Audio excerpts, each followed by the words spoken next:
or any kind of keema, then this is the paratha for you. So let's start. I have heated here 3 tablespoons of vegetable oil. To this I am adding some chopped onions. This is about half a cup of grated onion, and along with the onions I am adding a little salt just to ensure that it becomes soft quickly. About 1/4 teaspoon of salt, and fry the onions till it becomes a little translucent. Onions are a little translucent. To this I am adding a teaspoon of garlic finely chopped and a teaspoon of ginger, and cook the ginger and garlic till the raw aroma is gone. Ginger and garlic are done and it has got a little color, a very light golden color to it. To this I am adding some chopped tomatoes. This is 1 small sized tomato. Now along with the tomatoes I am adding the dry spices, a teaspoon of coriander powder, half a teaspoon of cumin powder, half a teaspoon of garam masala powder. Give it a mix. Now to this I'll add some turmeric powder. Now goes about a 1/4 teaspoon of turmeric powder and red chili powder to your taste. Fry it till the rawness of the dry masala is gone. Do ensure that before you add in the dry spices, your heat should be medium to low, otherwise you'll burn the dry spices.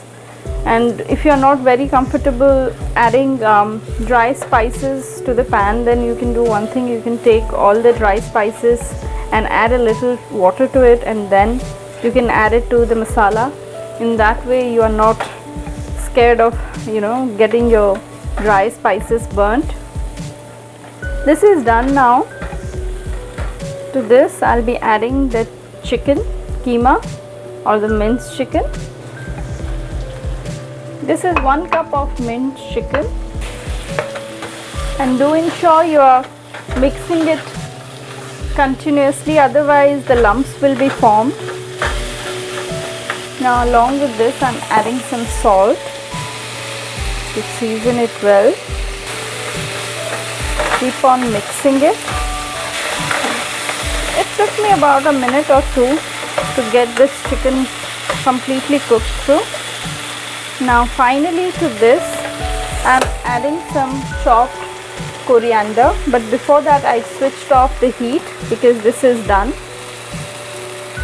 Chopped coriander, about 3 to 4 tablespoons of it, and along with the coriander I am adding a little bit of about a tablespoon of lemon juice, and finally to this I am adding some mint leaves, about 2 tablespoons of mint leaves. Give it a good mix, and that's it. This is done. I'm going to let it get completely cold and then I'm going to stuff it. Keema is ready. The next step is to make the dough. I'm going to add some egg to the dough, but if you want to skip it you can always do it, but I find it very helpful because the dough becomes really soft once you add a little egg to it. So let's start. For the dough I have here 1.5 cup of maida, 2 tablespoons of vegetable oil, some salt, about 3 tablespoons of milk powder, 1 egg, and then I have some milk. I'm going to start by adding the flour. To this I'm adding a little salt to taste, the milk powder, 2 tablespoons of vegetable oil. Give it a good mix. Now goes the egg. Egg will make this dough very soft. Finally, I'm adding the milk, just enough milk to form a soft dough. The dough is ready. I'm going to cover it and let it rest for another about 20 to 25 minutes. So take the clear foil and cover it and let it rest for another 20 to 25 minutes. For the stuffing of Mughlai paratha, I have taken the prepared keema.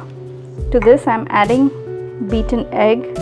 This is about 2 to 3 tablespoons of egg. Now goes some finely chopped onions and some finely chopped green chilies. This is about 3 tablespoons of finely chopped onions and about 1 tablespoon of green chili. Now goes some coriander chopped, again 2 to 3 tablespoons of it. Mix it well, and finally to this I am adding just a little bit of salt. The keema is already salted, so we don't need a lot of salt. After half an hour the dough is ready. Take out the foil. It's nice and soft.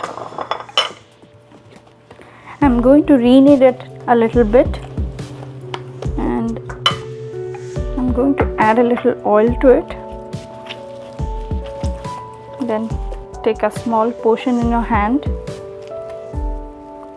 So take the dough, and you need a lot of oil while you are rolling it out, and you need to roll it out as thin as possible, and don't worry about making it square or a perfect circle. You don't need that. It just needs to be rolled out very thinly. You need to ensure that you are rolling it out very thin, and rolling out maida is not a very easy task. Now you can see this is pretty thin. So what I'm going to do, I'm going to fold the sides just a little bit like this. Now add the stuffing in the center.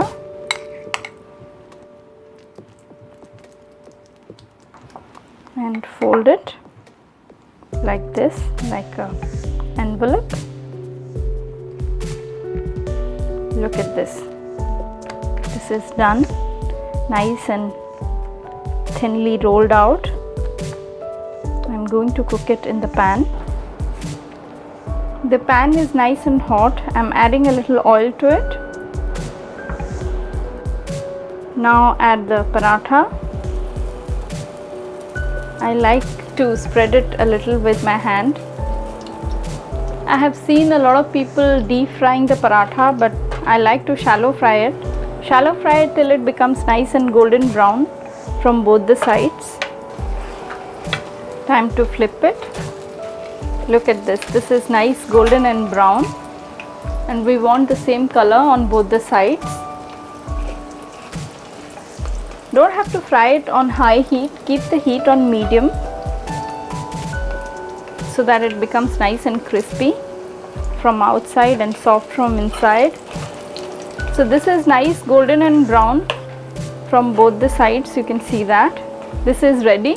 I'm going to take it out.